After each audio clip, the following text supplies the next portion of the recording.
Hi Prescott Pumas! I know it's been a while since we've been in the classroom.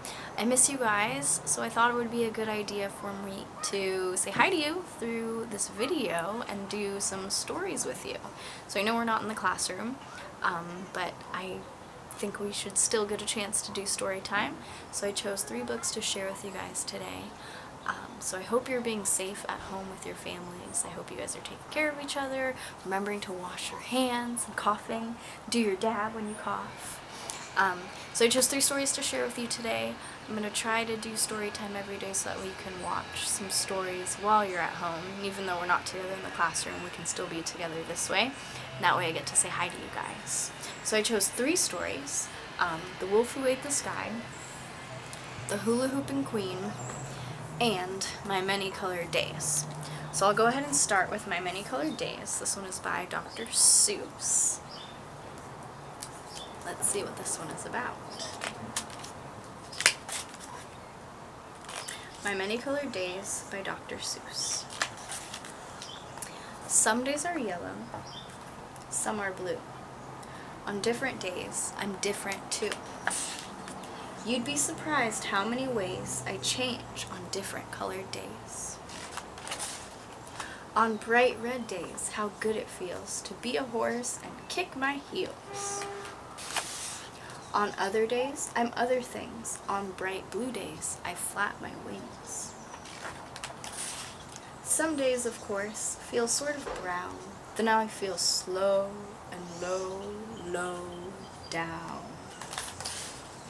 Then comes a yellow day, and whee! I'm a busy, busy, buzzy bee. Gray day. Everything is gray. I watch, but nothing moves today.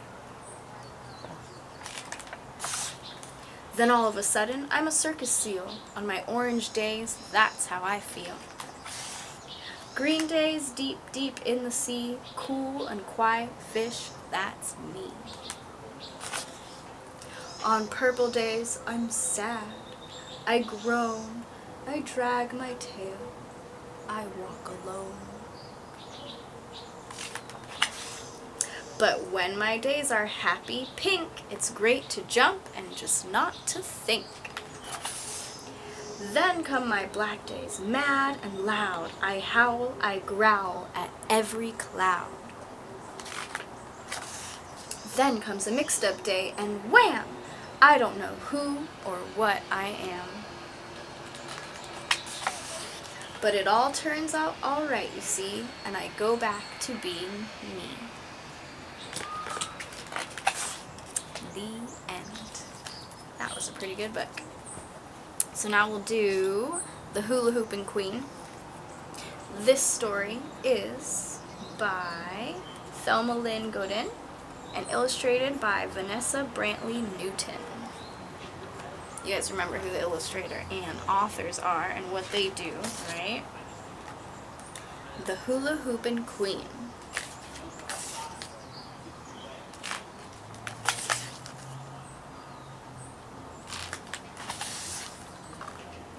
Today's the day I'm going to beat Jamara Johnson at hooping. Then I'll be the Hula-Hoopin Queen of 139th Street.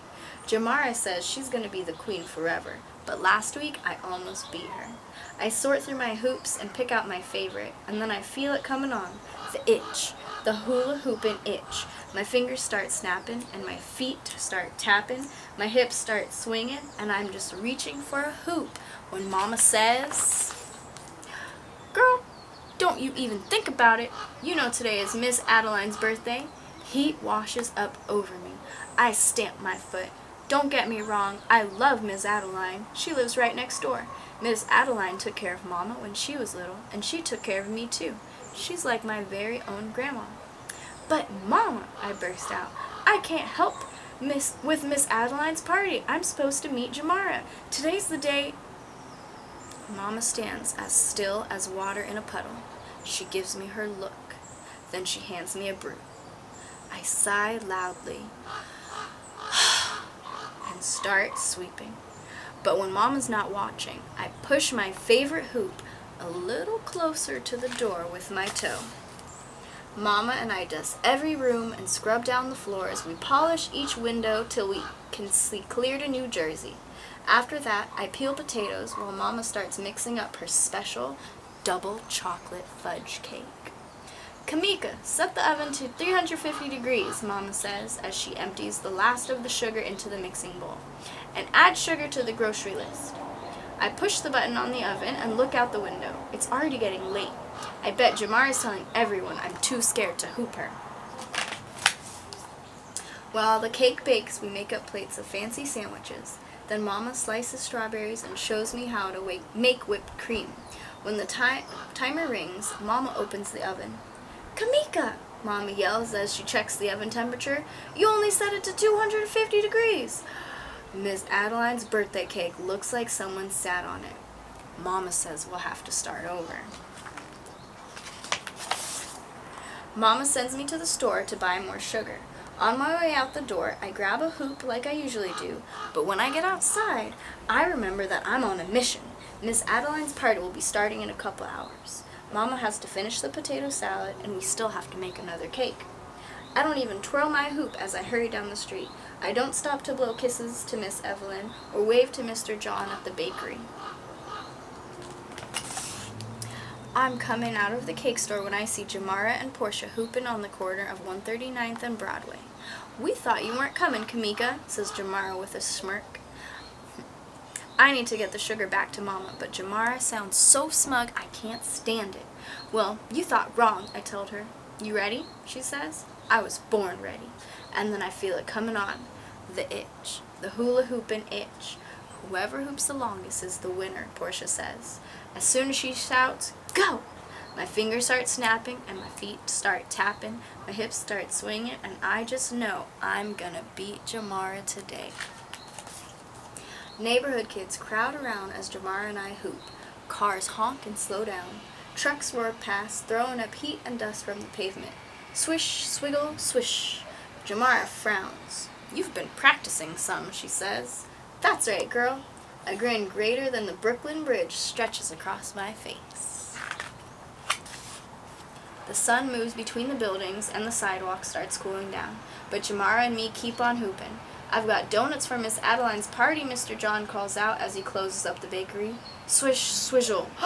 Miss Adeline's cake, I shout. My hoop clatters to the sidewalk. I grab it and the sugar and race up the block. I can hear Jamara laughing behind me. By the time I reach our apartment, Mama is madder than a hornet. Kamika Hayes, she scolds. I'm sorry, Mama. I saw Jamara and, girl, I don't want to hear it. That hula-hoopin' nonsense. It's too late now. Miss Adeline's already here. You take yourself on in the living room and explain to Miss Adeline why she won't have cake for her birthday. Miss Adeline brought her own music and she's got it turned up loud. She's sitting and listening to a jazzy blues tune, nodding her head like a spring robin looking for a worm. Hi, Miss Adeline, I say. Happy birthday. Kamika, come here, baby. Give me a kiss. I come in close and kiss Miss Adeline's soft cheek. Then I whisper in her ear, you don't really like cake that much, do you? Baby girl, you know I sure do love cake. Chocolate cake with strawberries and real whipped cream on top. She pats my arm. Oh yes, that's my favorite cake. Miss Adeline smiles at me. I try to smile back, but my heart is racing as fast as the roller coaster at Coney Island. I can't tell her about her cake just yet. Pretty soon the neighbors start arriving. Miss Evelyn's wearing her Sunday church hat and Mr. John's all spruced up in a pinstripe suit. Jamara and Portia sashay in with their parents. They're still carrying their hoops from earlier today. Girls, I don't want to see any hoops, says Mama firmly to Jamara and Portia. Okay, Mrs. Hayes, says Jamara. She flashes her big smirking smile at me. Kamika, you're about done with hooping after today, aren't you? I smile right back. Don't you bet on it, Jamara. Most of the presents are still unopened when Miss Adeline says, well, I do believe it is time for birthday cake. I swallow hard. Miss Adeline, I say slowly, we made a cake, but it didn't turn out right. Then we needed more sugar to make another one, but I didn't get the sugar back to Mom in time because I was hooping. I was trying to beat Jamara so I could be the Hula-Hoopin Queen of 139th Street. It's my fault there isn't any cake. No cake? says Miss Adeline, raising her eyebrows. I look over at Jamara. She's spinning one of Mr. John's donuts round and round her finger like a hula hoop. Suddenly, that gives me an idea. I'll be right back, I yell as I race from the room. In the kitchen, I set a chocolate donut on a pretty plate. I add whipped cream and strawberries. Mama comes in to help. I put a candle on top and she lights it. As I carry the donut cake to Miss Adeline, Mama starts singing Happy Birthday, and everyone joins in.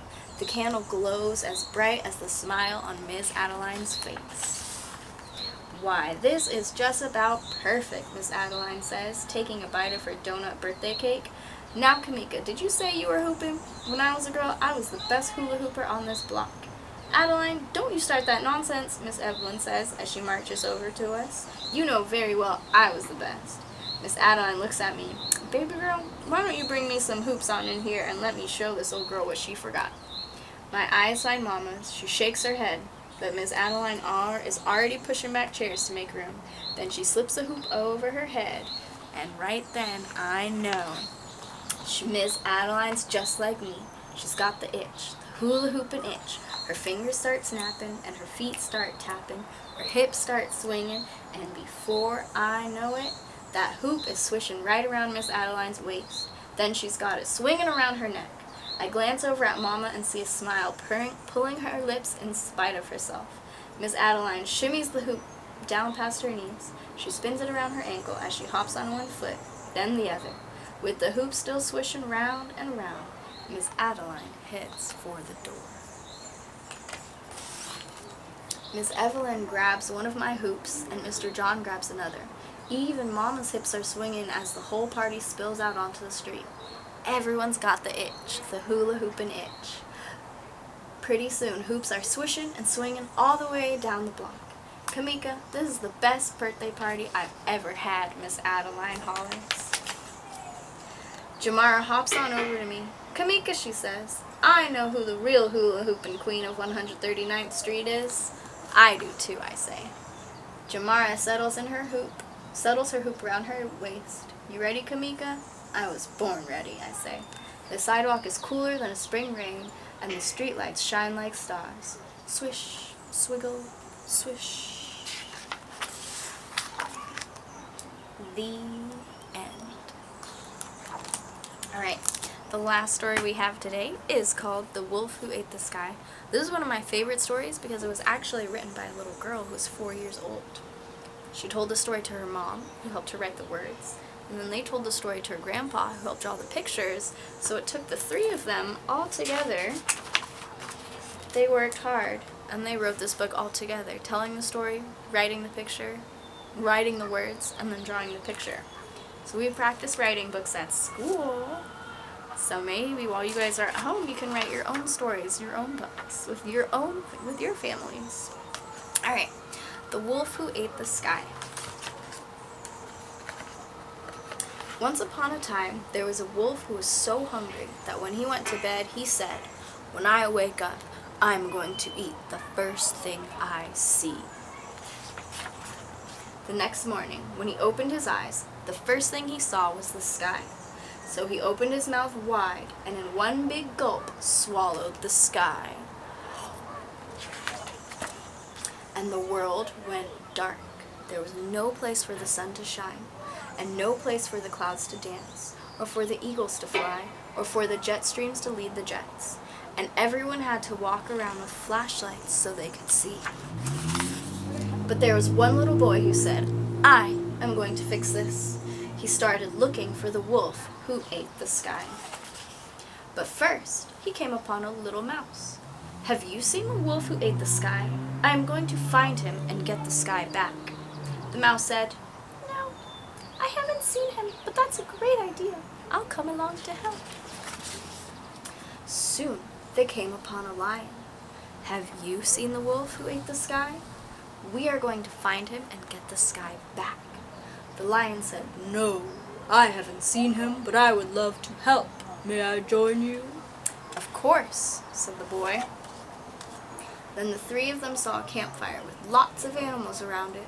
There was a giraffe, a monkey, 2 squirrels, a dog, 3 bats, and many, many more. The boy spoke up and said, "Excuse me." But have any of you seen the wolf who ate the sky? We want to get it back.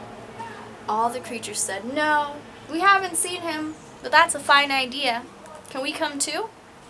The boy said, yes, that would be great. Then all the creatures started walking together in one long line, looking for the wolf who ate the sky. Suddenly, they heard a deep howl. "Ow!" "That's him," cried the boy. All the animals got very quiet, and they made a plan. The boy led them, and they all crept carefully towards where the howl came from. Sure enough, there was the wolf by a campfire. The big animals like the lion and the giraffe made a loud commotion, banging on trees and making funny noises. Surprised, the wolf opened his mouth in astonishment. That was when the mouse jumped inside the wolf's mouth and slid down his throat to his belly where the sky was still shimmering. The mouse grabbed a corner of the sky and started pulling up. "Help me," she cried, and all the animals came running. The squirrel grabbed the mouse, and a dog grabbed the squirrel, and all the animals made a big, long chain pulling on the sky. They pulled, and they pulled, and they pulled, and they pulled, and they pulled, and they pulled. And then pop! The sky came out with a huge whoosh. Like magic, light filled the world again, and the sun could shine, and the clouds could dance, and the eagles could fly, and the jet streams could lead the jets. Then the animals all worked together and fed the wolf a big meal of oatmeal and raisins and nuts, so that he would no longer be so hungry that he would eat the sky. And just to be sure, the little boy climbed on a ladder and screwed the sky to the ceiling of the world so that no other wolf or any other creature could ever swallow it again. Love the light in the world, feed the hungry, treasure working with friends. The end. So, I hope you enjoyed these 3 stories. I hope you are taking care of yourselves and your families. I miss you. I love you. I'm crossing my fingers that we will be back at school soon. But until then, I will keep recording videos for you, and we will get to have story time together every day. Alright, see you guys later.